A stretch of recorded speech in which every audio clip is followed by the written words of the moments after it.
everyone.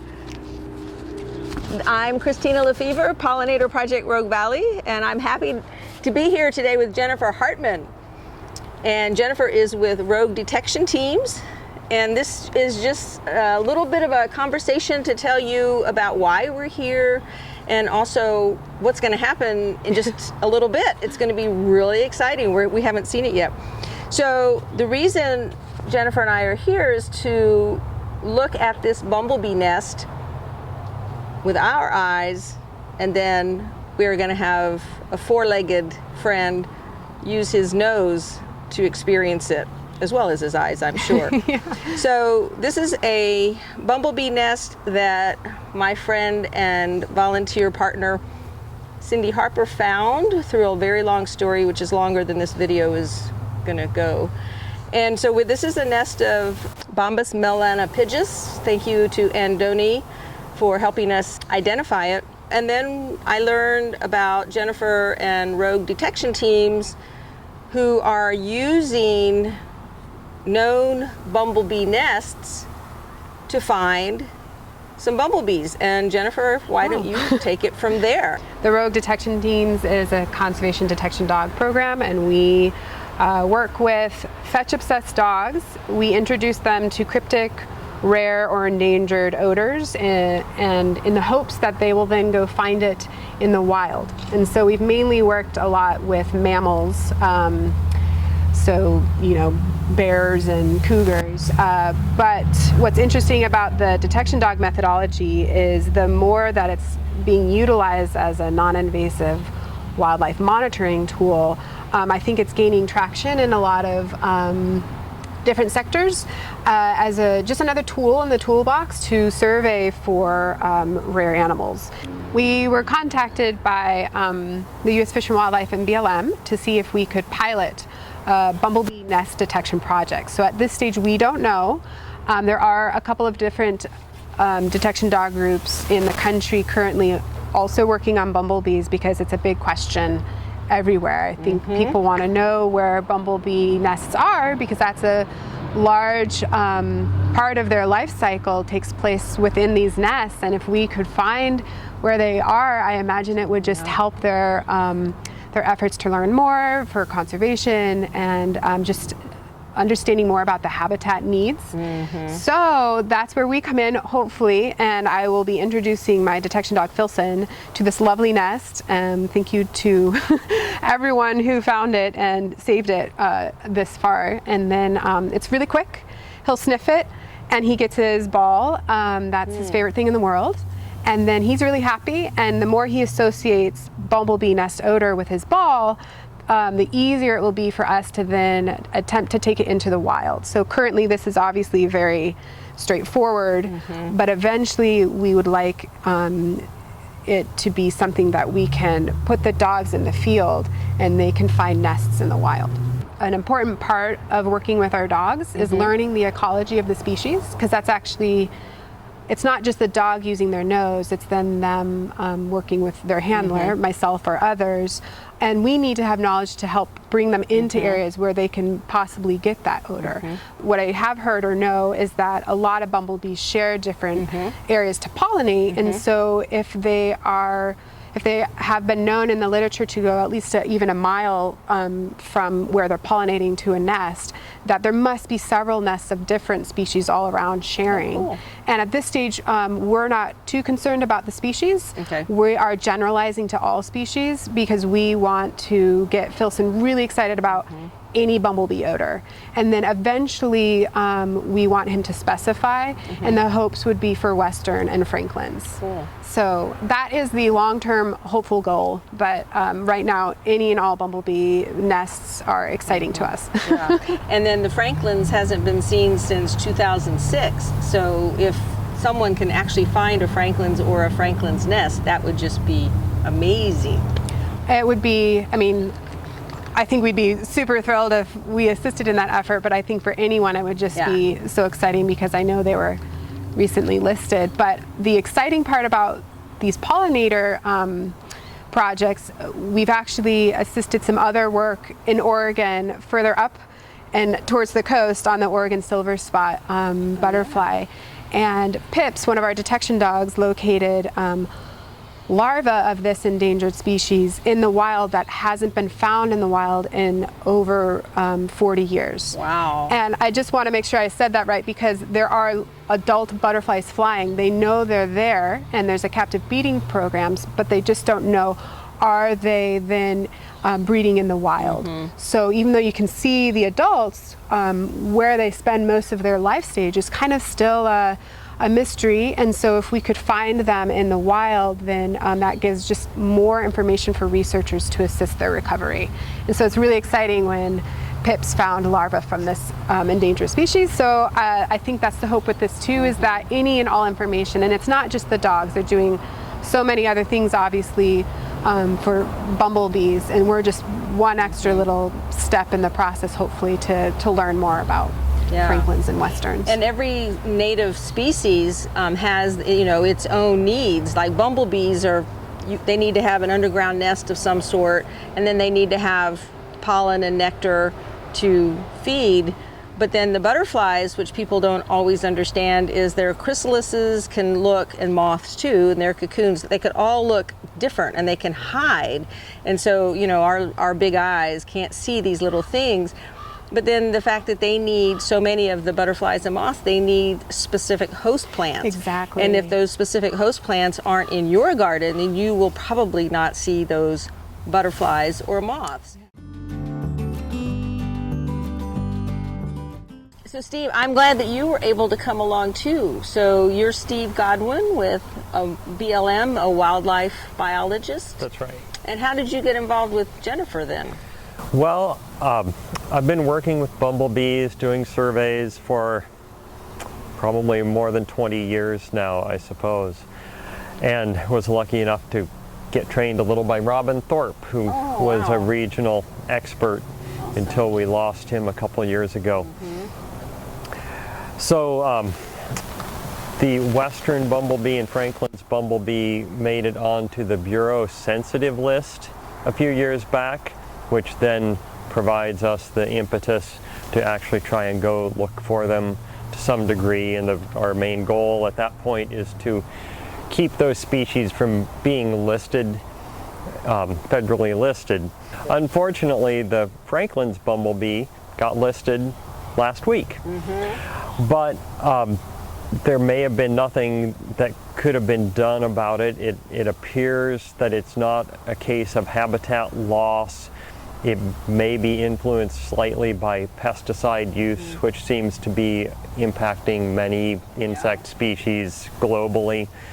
But the biggest factor appears to be that a parasite was inadvertently brought into the U.S. bumblebee population when commercial greenhouse growers transferred bumblebee material back and forth between here and Europe. And they inadvertently seemed to have brought a parasite back that was not native to the North American populations. And so that likely caused the Franklin's bumblebee population to crash. And the last individual observed of Franklin's was in 2006. We're still hopeful that they may exist on the landscape. They only ever were known to occur in a very small area from north of Reading to about Roseburg.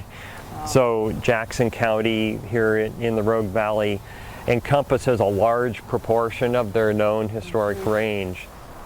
So it's very important that we put effort out to try to see if, in fact, they do still occur. So, because in spite of the fact that we've been looking for, since 2006, there have been relatively few man-hours put forth for the acres of potential bumblebee habitat that exist. So it's difficult to find. So that led us to consider using detection dogs. Cool. Rather than just humans out there swinging nets, which can be fairly effective, but dogs are pretty amazing with their ability to use scent, and it's been demonstrated with a lot of other wildlife species that this can be very effective. And in addition to the Franklin's bumblebee, we're still concerned about the Western bumblebee, which is a close relative. Those two bee species are very closely related. which appears to have translated into both of those populations being highly impacted by this foreign pathogen. Yeah. I know that they've been searching for, they meaning all these different agencies, have been searching for both the Franklins and the Western for a number of years, going up to Mount Ashland and different parts of the monument to look for them.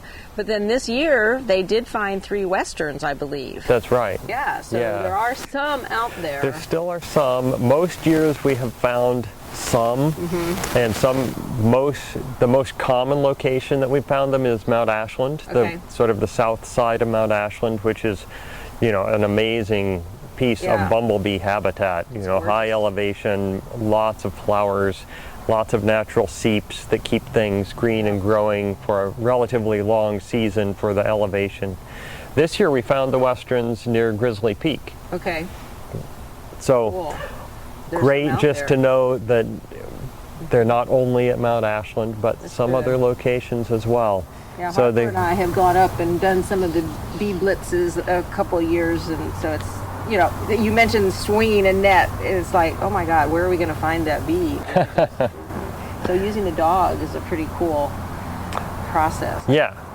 Yeah. So I got in touch with Jennifer, and we're in the very preliminary stages, as she mentioned, of, they need to continue with the training process with their dog Filson, and hopefully by next year, maybe we'll have them in the field to some degree. Even that will probably be very preliminary and may not yet be focused specifically on Western. They may still be just in the general phase of trying to find bumblebee nests.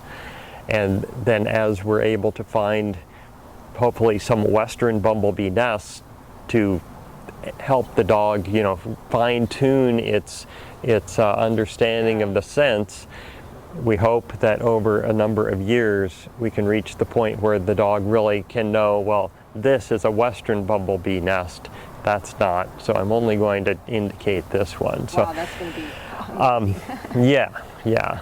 So yeah, Steve, this is quite amazing, this nest that we have. And I do just want to say that we just didn't go up willy-nilly and dig up this nest just to have this nest. When we got this nest, we had no idea that Jennifer would be contacting us. And this is not a normal thing for people to go and dig up nests. We do not advocate for this. We want people to leave the nest in the ground. Bumblebees are annual nesters, if you will. I don't know if that's the scientific word, but the queen will have her nest, and with a colony perhaps is a better word, and then she will die at the end of the year, and then this nest will die, and hopefully she's lived long enough and her daughters will have lived long enough to support a number of others to come out and reproduce, start again next year. And so when you look at this nest, you will see actually that there are dead bumblebees in here. There are 2 that are very easily seen with the naked eye, but then there's all these others that are not born yet. There's honeycups is what they're called, and the ones that are open, the bumblebee would have emerged, but there's a lot of them that are closed. So this colony holds a lot of bumblebees, but they are not going to be born because they were pulled out of the nesting place by a pest control company, and then Harper and I got involved after that. So I just want to make sure that people understand that it's not just a bumblebee nest for one bumblebee or 2 or 3, but this could hold a lot of bumblebees that would then come out and populate in the landscape and obviously pollinate our plants. So a bumblebee nest is a very valuable thing to have in your landscape, and this is a very special thing that hopefully not many people will see because we really don't want them out to be seen. If you see a nest, then contact us or contact the Pacific Northwest Bumblebee Project because these are valuable. The Oregon Bee Project, just mark them and please leave them because they're disappearing, and without our help they will disappear. So thank you for being here. Sure. Yeah, you're very welcome. And Jennifer as well.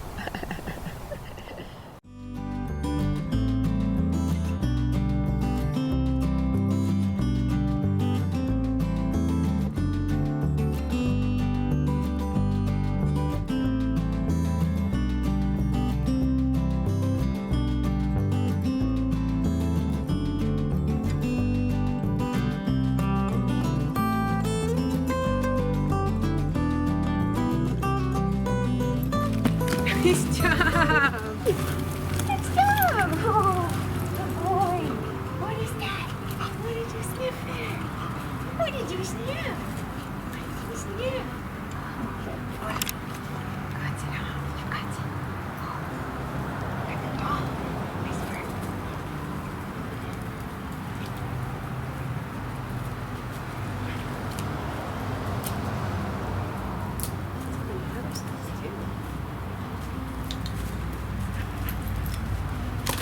Nice. Ooh, good job. Good boy. Nice work. Nice work. What is that? What is that? Oh my goodness. Yes. Oh, that's so exciting. Good job. Yeah, good boy. No, don't eat that. Good job. Whoa. What is that? Boy.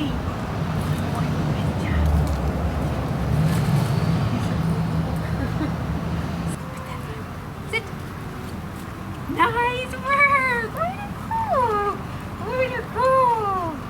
Nice job. What is that? What is that? Sit! Atta boy! Good boy! Nice job! Oh, good job. Sit! Yeah! Good job! Nice work! I originally just threw the ball to make it really exciting, but then I want him to sit because in the wild I want him to alert. Sit. Good boy. Good boy. Nice work. So yeah, that's kind of what it looks like. That's awesome. Yeah.